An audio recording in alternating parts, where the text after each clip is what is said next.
Are SIRs and IRs some of the best cards in the history of the Pokemon TCG? I've been thinking about this question for some time now, and I've arrived at the conclusion that, yes, they are. Through many generations and tons of sets contained in each era of the Pokemon TCG, we've seen many new mechanics over the years. Whether it's Holos in the early days, Gold Stars in EX, Ruby and Sapphire, VMAXs from Sword and Shield, or even Mega Cards in X and Y. There are a variety of beautiful and unique value propositions for each and every era. And that brings us to Scarlet and Violet. This era features a unique mix of card styles, the main ones being illustration rares and special illustration rares that focus on a specific Pokemon. These cards are actually part of the generation sets, unlike the X and Y era, which featured IRs in the mythical collection boxes. And unlike the character rares from Cosmic Eclipse and Trainer Galleries from Sword and Shield, the Pokemon are the center of attention in Scarlet and Violet. Well, minus the owner's Pokemon coming up. When it comes to special illustration rares,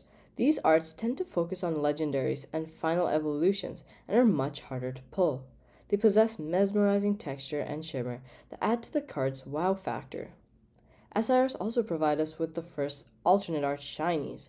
The Sword and Shield and Sun and Moon generations provided us with some of the most stunning artworks in the entire TCG, which were a credit to alternate arts. Those cards placed Pokemon in worldly situations and provided texture to the full art cards. But there never really were shiny variants of these Pokemon cards. Paldean Fates from Scarlet and Violet remedied that, giving us the shiny Mew, Charizard, and Gardevoir in alternate art fashion. These are three immensely popular Pokemon, and the SIR finally gave us something missing from alt arts for all these years. We also got a variety of other Pokemon such as Pikachu, finally getting a proper English non-promo art in Surging Sparks. Every evolution plus Eevee in Prismatic Evolutions were featured as stellar SIRs, with the enchanting and unique rainbow border, though I still don't know how I feel about those hats. Illustration rares, on the other hand, cover a broader selection of Pokemon, often containing the more obsolete or pre-evolved Pokemon such as Marill, Cleffa, and Charmander, giving them big picture artworks that allow them to shine. But that doesn't mean they can't feature other Pokemon. Groudon and Tyranitar from Paradox Rift and Paldea Vault are a legendary and final stage evolution, respectively. These cards are also easier to pull from booster boxes and don't contain texture, which allows the viewers of the art to really appreciate the card's style without distracting elements such as the shimmer of SIRs. Not to mention, illustration rares and SIRs from Scarlet and Violet combine to form storylines or larger artworks. Take a look at this Gardevoir line from Scarlet and Violet base, or the Spidops connected art.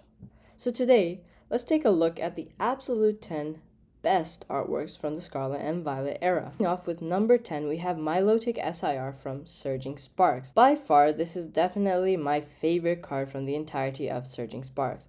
Milotic, a absolutely gorgeous Pokemon introduced during Generation 3, was one that really didn't receive a stunning artwork until now, which is crazy to think.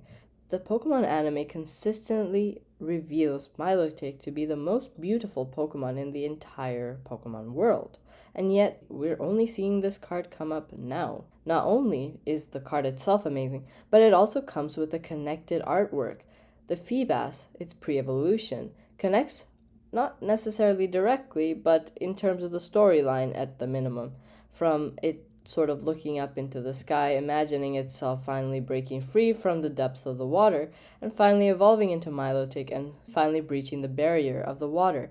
There's also a great use of lighting in this card, and the way that the water is not just a blank sort of body of blue, but we have a lot going on underneath as well, really adds to the majesty of the artwork itself. The card is currently going for $144 and has been oscillating between highs and lows for the past few months. Next up, we have a line of 3 cards that really are a bit of a series when it comes to artworks. We have the Charmander from the Obsidian Flames ETB. Right here I have the Pokemon Center variation, which has grown 686% over the past year, growing all the way to $151. Alongside it, we also have the Squirtle from Stellar Crown, a stunning artwork that really plays into Squirtle's mischievous personality, blowing water onto, I would assume using water gun onto this Pidgey right here, kind of pulling ties in with Ash's relatively rambunctious Squirtle before he manages to catch it and it turns into a solid member of his team. This card is currently going for $70 after dipping from $80 quite recently. And next up we have the Bulbasaur from Stellar Crown. This card also looks stunning and fits into the line with the other three, with Pidgey sort of invading the artwork, adding a little bit of zest to the card. And we also see that this card has dropped from $70 all the way to $60. Together, these three cards were offered in a Japanese collection box, which were split apart in the English releases, and I have to say, one of the best series of the OG starters. Next up, we have the Blastoise from Scarlet and Violet 151.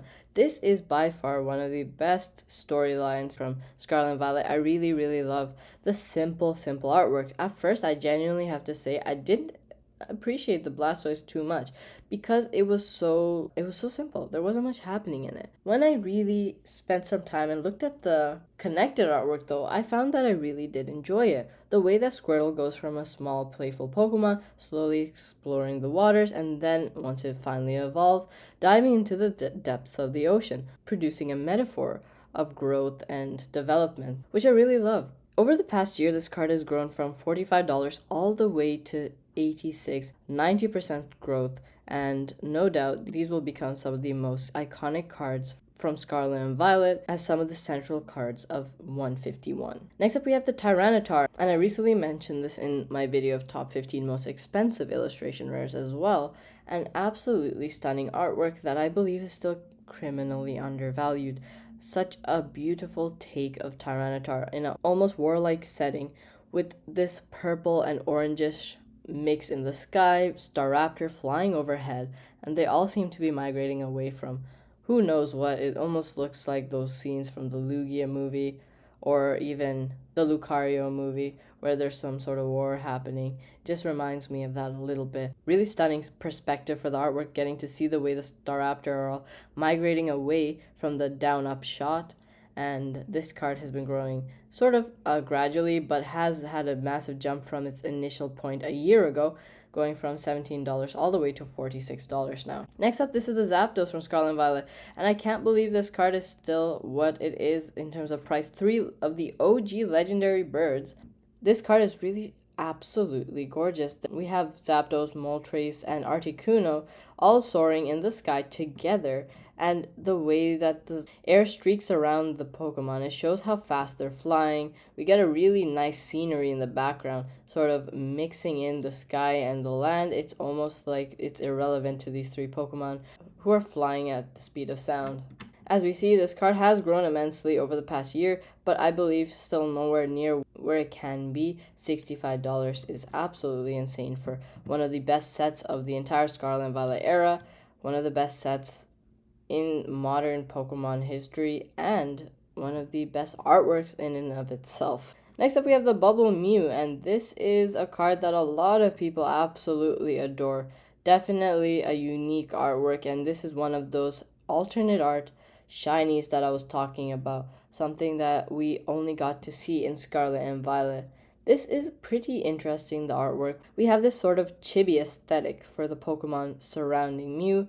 Some Diglett, we have a Oddish, Poliwag, we have a Rattata, and even a Bellsprout. And Mew is sort of chuckling away in the sky, surrounded by this bubble. And I remember there was even an error card, I believe, in Japanese, where the Mew itself was missing, and the rest of the card was intact and the same, which was an absolutely insane error. I think I saw that when Shiny Treasures was releasing, so I really don't know if that was real or not, but that was insane to see. And the card is currently going for $398. A very big price tag, as you can see, and has been jumping quite consistently, sort of slowly growing over here, and then really it was during October that it started to blow up, had multiple sort of staircase jumps, and is now at $398.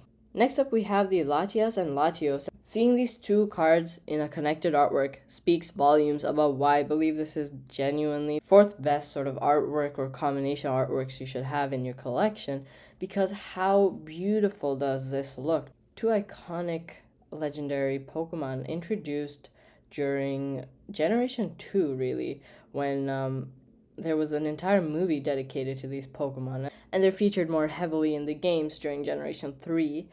And of course, the tag team from Sun and Moon, the most expensive card from the Sun and Moon era, was the Latias and Latios card. That card drew parallels with the movie.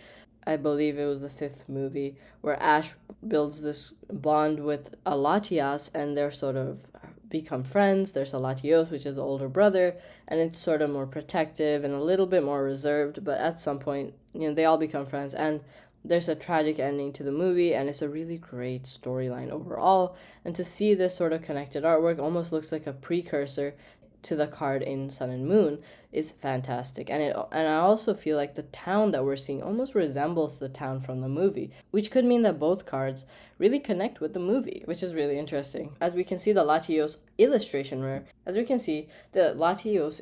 is going for $44 currently, really undervalued for what it is.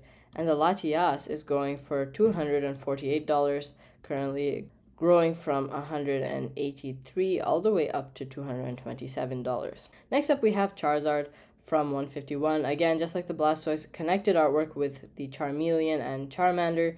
Charmander slowly making its ascent out of the canyon as it evolves and grows, and it kind of parallels the story being told by the Blastoise, but with the inverse sort of direction in the literal sense. Great artwork, and I really think that the simplicity of the 151 storylines are actually a refreshing breath of air in cards that are literally brimming with colors, such as the Greninja SIR and some of the other SIRs we've seen over the past few sets, which really have a lot of color, a lot happening, especially in cards such as Prismatic. We have a much more toned down art style, and I can definitely see that being very attractive to a lot of collectors and investors. Next up, we have the Umbreon from Prismatic Evolutions, and naturally had to be in a set of the best artworks from Scarlet and Violet. Now, people seem to be moving away from believing this is the moon in the background, calling it the sun, so Sunbreon, as is being called now.